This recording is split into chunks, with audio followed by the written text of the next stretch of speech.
사랑하는 형제자매 여러분, 오늘 여러분의 마음에 하나님의 평강과 은혜가 가득하기를 기도합니다. 우리가 함께 나눌 이 이야기가 여러분의 믿음을 더욱 굳건하게 하고 삶의 어려운 질문들에 대한 위로와 해답을 찾는 여정에 작은 등불이 되기를 소망합니다. 이 귀한 말씀을 더 많은 이들과 나누는 것 또한 하나님의 은혜를 전하는 아름다운 방법일 것입니다. 잠시 시간을 내어 이 채널을 구독하고 영상을 공유해 주신다면 더 많은 영혼들이 위로를 얻는데 큰 힘이 될 것입니다. 여러분의 그 작은 섬김 위에 하나님의 크신 축복이 함께하기를 바랍니다. 우리는 살면서 때때로 거대한 비극과 마주하게 됩니다. 한순간에 수많은 생명을 앗아가는 끔찍한 테러나 온 나라를 슬픔에 잠기게 하는 대형 재난과 같은 사건들 말입니다. 이러한 일들이 발생하면 세상은 온갖 단어를 동원해 그 참담함을 표현하려 애씁니다. 재앙, 참사, 그리고 아마도 가장 많이 듣게 되는 단어는 비극일 것입니다.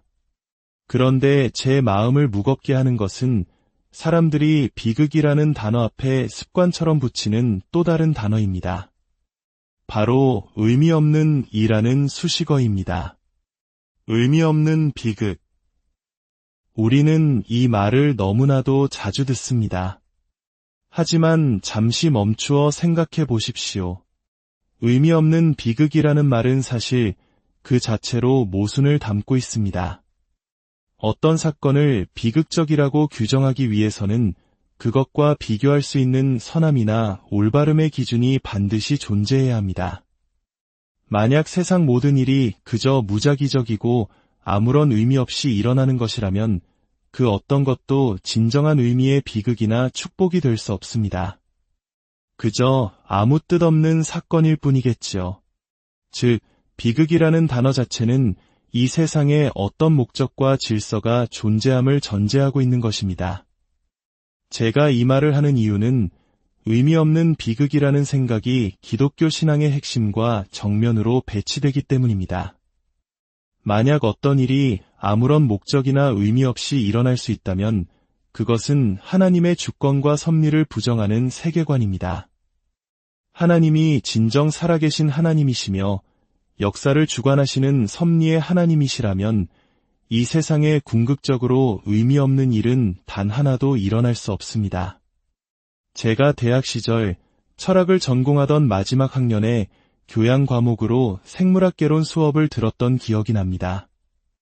대부분의 수강생은 이제 막 대학에 입학한 신입생들이었고 저는 이미 3년간 철학적 탐구를 해온 졸업반 학생이었습니다. 첫 강의에서 교수님은 이렇게 말씀하셨습니다. 여러분, 우리는 과학자로서 생물학의 세계를 탐구할 것입니다. 하지만 우리가 절대 관심을 갖지 않을 한 가지가 있습니다. 바로 목적론입니다. 목적론이란 그리스어 텔로스, 즉 끝, 목표, 목적이라는 단어에서 유래한 학문입니다. 인간 존재의 의미와 삶의 목적을 탐구하는 것은 철학의 가장 위대한 과제 중 하나입니다. 그런데 과학의 영역에 들어서는 첫 순간 가장 중요한 라는 질문, 즉 목적에 대한 질문은 배제된다는 말을 들은 것입니다. 저는 그 말이 마치 지금부터 여러분이 이 수업에서 배울 모든 것은 결국 무의미할 것입니다라고 들렸습니다. 물론 교수님의 진짜 의도는 과학은 어떻게, 무엇이, 어디서와 같은 현상 자체에 대한 탐구에 집중할 뿐 존재의 궁극적인 이유인 라는 질문은 다루지 않는다는 뜻이었을 겁니다. 하지만 우리가 삶에서 거대한 비극을 마주했을 때 우리 마음속에서 가장 뜨겁게 타오르는 질문은 바로 입니다. 하나님, 왜 이런 일이 일어나도록 허락하셨습니까? 주님, 도대체 왜 이런 일이 벌어진 것입니까? 이것이 바로 그리스도인의 질문입니다. 왜냐하면 그리스도인은 이 세상에 의미 없는 사건이란 존재하지 않는다고 믿기 때문입니다. 기독교 세계관의 심장부에는 역사 속 모든 일에는 전능하신 하나님의 목적이 있다는 믿음이 자리 잡고 있습니다. 하나님은 혼돈의 신이 아니십니다. 아인슈타인이 말했듯 하나님은 주사위 놀이를 하지 않으십니다. 우리가 비극이라고 부르는 일을 포함하여 모든 것에는 목적이 있습니다. 과거 어떤 끔찍한 국가적 재난이 발생했을 때 몇몇 유명한 종교 지도자들이 나서서 그 사건에 대해 설명하려 했습니다. 그들은 그것이 사회의 도덕적 타락, 예를 들어 낙태나 가정의 붕괴와 같은 문제들에 대한 하나님의 심판이라고 주장했습니다. 이 발언은 엄청난 논란을 불러일으켰고 심지어 다른 기독교인들로부터도 거센 비판을 받았습니다. 결국 그 지도자는 자신의 성급한 판단을 공개적으로 철회해야만 했습니다. 만약 누군가 제게 와서 그런 끔찍한 일이 일어났습니까? 그 안에 담긴 하나님의 목적은 무엇입니까? 라고 묻는다면 제가 드릴 수 있는 유일하고 정직한 대답은 이것뿐입니다. 저는 모릅니다. 저는 하나님의 마음을 다 읽을 수 없습니다. 하지만 만약 다시 묻기를 그렇다면 하나님께서 그 일에 관여하셨습니까? 라고 한다면 저의 대답은 단호하게 그렇습니다. 입니다. 저는 하나님의 섭리 교리를 굳게 믿으며 그 끔찍한 사건 또한 하나님의 목적 아래에 있었다고 확신합니다. 하지만 그 구체적인 목적이 무엇이었는지에 대해서는 알지 못합니다. 그러므로 저는 그것이 미국의 죄에 대한 심판이었다고 성급하게 결론 내릴 수 없습니다. 그러나 저를 더욱 불안하게 했던 것은 수많은 논평가들이 그것은 절대로 하나님의 심판이 아니다라고 너무나도 확신에 차서 말하는 태도였습니다. 다시 한번 명확히 말씀드립니다. 저는 그것이 하나님의 심판이었다고 알지 못합니다. 하지만 동시에 그것이 하나님의 심판이었을 가능성을 완전히 배제할 수 있는 기독교적 근거 또한 찾을 수 없습니다. 우리는 성경을 통해 하나님께서 때때로 국가들을 향한 심판의 행위로서 재앙을 내리신다는 사실을 알고 있기 때문입니다. 라는 질문은 단지 특정한 사건에만 국한되지 않습니다. 인류 역사 내내 그리고 오늘날에도 매일같이 수많은 사람들이 겪는 개인적인 비극 속에서 이 질문은 끊임없이 제기됩니다. 이 문제에 대해 예수님께서 제자들과 나누셨던 대화를 요한복음 9장에서 찾아볼 수 있습니다. 예수께서 길을 가실 때에 날 때부터 맹인된 사람을 보셨습니다. 상상해 보십시오. 한 어머니가 10달 동안 아이를 품고 온갖 기대를 안고 출산했습니다. 아버지는 설레는 마음으로 아이를 기다렸습니다. 그러나 아이가 태어났을 때 부모는 아이가 앞을 보지 못한다는 사실을 알게 됩니다. 그 소식을 기쁨으로 받아들일 부모는 거의 없을 것입니다. 그것은 하나님의 축복이라기보다는 그들 가족에게 닥친 끔찍한 개인적 비극으로 여겨졌을 것입니다. 그리고 분명 이렇게 물었을 것입니다. 하나님, 왜 우리 아이에게 이런 일이 생기게 하셨습니까? 이제 제자들은 성인이 된 날 때부터 맹인이었던 그 사람을 보았습니다. 그의 삶 전체가 어둠 속에 있었습니다. 만약 세상에 의미 없어 보이는 일이 있다면 바로 이 사람의 고통일 것입니다. 그래서 제자들이 예수님께 물었습니다. 랍비여, 이 사람이 맹인으로 난 것이 누구의 죄로 인함이니이까? 자기니이까? 그의 부모니이까? 누구의 죄입니까? 이 사람입니까? 아니면 그의 부모입니까? 제자들은 원인을 둘 중 하나로 단정했습니다. 예수님께서는 이 질문이 거짓 딜레마의 오류라는 논리적 함정에 빠져 있음을 즉시 아셨습니다. 실제로는 더 많은 가능성이 있는데도 가능한 선택지를 단 2개로 축소해버리는 오류 말입니다. 물론 하나님은 존재하시거나 존재하지 않으시거나 같이 선택지가 명확히 둘 뿐인 경우도 있습니다. 하지만 이 경우 제자들은 그들이 미처 생각하지 못한 제3의 가능성이 있었음에도 불구하고 성급하게 판단을 내렸습니다. 그래서 예수님께서는 이렇게 대답하셨습니다. 이 사람이나 그 부모의 죄로 인한 것이 아니라 그에게서 하나님이 하시는 일을 나타내고자 하심이라 아무의 죄도 아니라는 것입니다. 오히려 하나님의 영광스러운 일을 드러내기 위함이라는 전혀 예상치 못한 대답이었습니다. 이어서 예수님께서는 땅에 침을 뱉어 진흙을 이겨 그의 눈에 바르시고 실로암 못에 가서 씻으라고 명하셨습니다. 그가 가서 씻고 밝은 눈으로 돌아왔습니다. 이 놀라운 기적을 통해 예수님께서는 자신이 누구인지를 증명하셨습니다. 그 맹인의 고통에 담긴 하나님의 목적은 바로 이것이었습니다. 2000년이 지난 오늘날까지도 우리는 이 한 사람의 이야기를 통해 그리스도의 정체성과 하나님의 영광을 배우고 있습니다.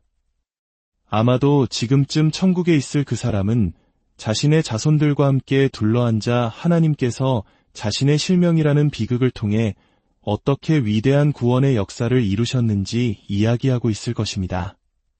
그는 자신의 비극적 상황이 결코 의미 없는 것이 아니었음을, 그 안에 놀라운 신저 목적이 있었음을 깨달았을 것입니다.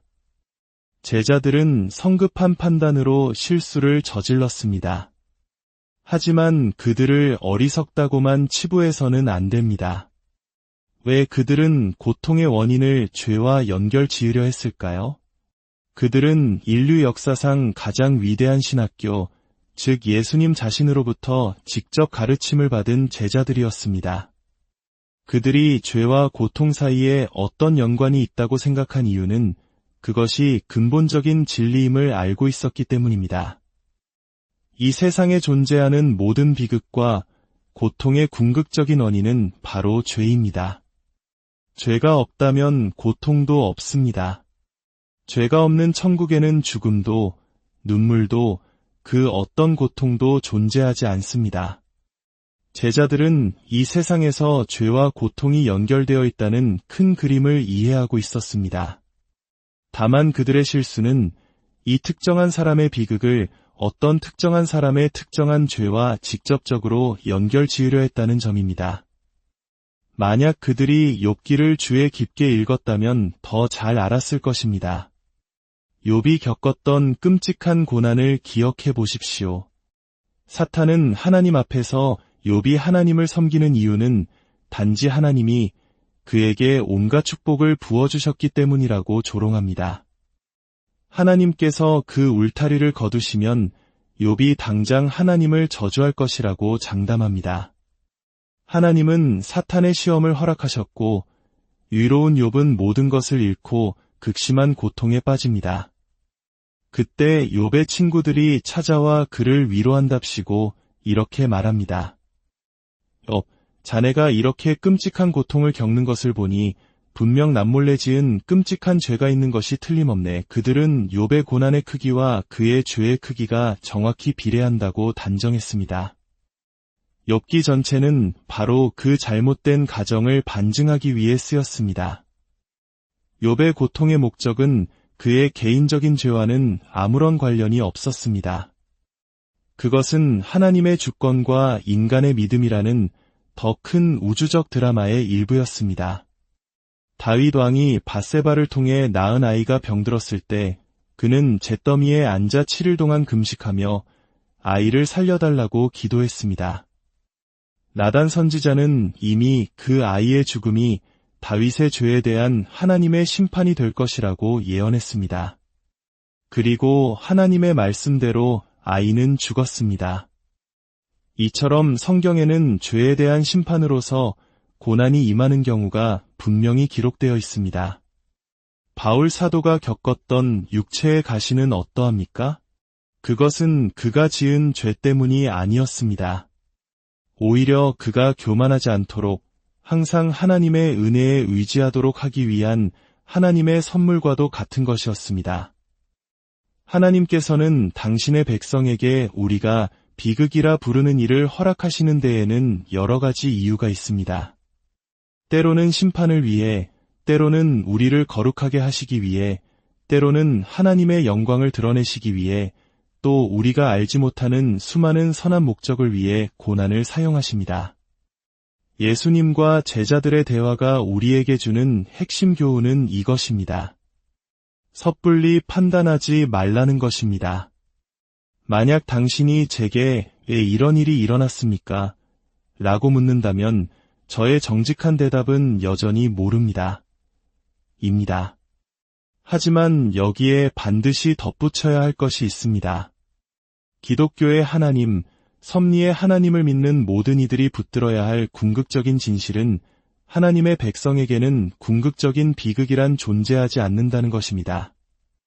하나님께서는 이 세상에서 일어나는 모든 일, 모든 고통과 모든 슬픔과 모든 비극을 합력하여 당신의 자녀들에게 선을 이루도록 역사하신다고 약속하셨기 때문입니다. 그래서 사도 바울은 이렇게 고백했습니다. 현재의 고난은 장차 우리에게 나타날 영광과 비교할 수 없도다.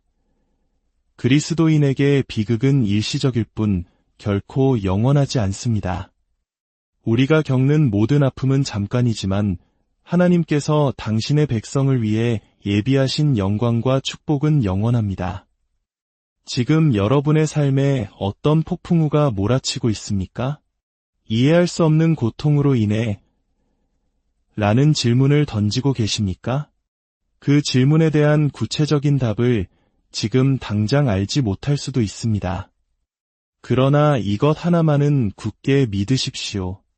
당신을 사랑하시는 하나님께서 모든 것을 보고 계시며 그분의 선하신 손길 안에서 모든 것이 결국 당신의 유익과 하나님의 영광을 위해 사용될 것입니다.